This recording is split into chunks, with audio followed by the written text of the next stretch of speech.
CPM സ്വർണ്ണക്കള്ളക്കടത്ത് quotation മാഫിയകളുടെ അവിശുദ്ധ ബന്ധം അന്വേഷിക്കണമെന്നാവശ്യപ്പെട്ട് കണ്ണൂർ DCCയുടെ നേതൃത്വത്തിൽ കളക്ടറേറ്റിന് മുന്നിൽ ജനകീയ സദസ്സ് സംഘടിപ്പിച്ചു. അഡ്വക്കേറ്റ് സണ്ണി ജോസഫ് MLA ഉദ്ഘാടനം ചെയ്തു.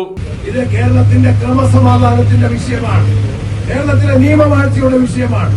ഉത്തരവാദിത്തം വഹിക്കുന്ന രണ്ട് പദവികളിൽ സംസ്ഥാനത്തിന്റെ ഉത്തരവാദിത്തമുള്ള സ്ഥാനങ്ങളിൽ ഖാദി ബോർഡ് വൈസ് ചെയർമാൻ, യുവജന കമ്മീഷന്റെ ചെയർമാൻ, ഈ സ്ഥാനങ്ങളിൽ ഇരിക്കുന്നവർക്കെതിരെയാണ് അതീവ ഗൗരവമേറിയ ഈ ആക്ഷേപങ്ങൾ ഉയർന്നു വന്നിട്ടുള്ളത്.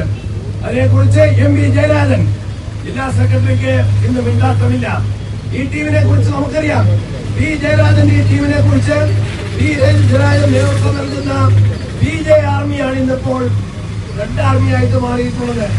അതിനെക്കുറിച്ച് ജില്ലാ സെക്രട്ടറി MP ജയരാജൻ പറഞ്ഞതെന്താണ്?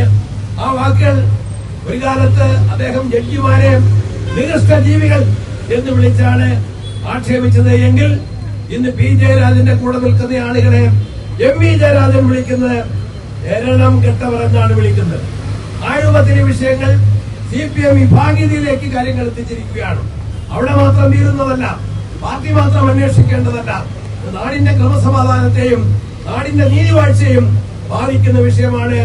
സർക്കാരിന്റെ ഖജനാവിൽ നിന്ന് നികുതി പണം പറ്റുന്നവരാണ് ഈ കുറ്റകൃത്യങ്ങളിൽ പങ്കാളികളായവര്. സ്വർണ്ണക്കള്ളക്കടത്ത് കേസിലെ പ്രതികളുമായുള്ള DYFI നേതാക്കളുടെ ബന്ധം അന്വേഷിക്കണമെന്ന് സണ്ണി ജോസഫ് പറഞ്ഞു. CPM സംസ്ഥാന സെക്രട്ടറിക്കും ജില്ലാ സെക്രട്ടറിക്കും പകരം ആകാശ് തില്ലങ്കേരിയും അർജുൻ ആയങ്കിയും മുഹമ്മദ് ഷാഫിയും പോലുള്ള ക്രിമിനലുകൾ മനു തോമസിന്റെ പോസ്റ്റിന് മറുപടിയുമായി CPM-നെ സംരക്ഷിക്കാൻ ഇറങ്ങിയിരിക്കുകയാണ്.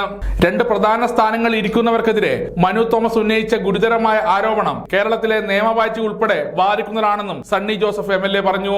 ജില്ലാ Congress committee president advocate Martin George അധ്യക്ഷത വഹിച്ചു. KPCC secretary PM Niyas, AICC member VA Narayanan, KPCC അംഗം KC മുഹമ്മദ് ഫൈസൽ, ചന്ദ്രൻ തില്ലങ്കേരി തുടങ്ങിയവരും സംബന്ധിച്ചു. സമഗ്ര ന്യൂസ്, കണ്ണൂർ.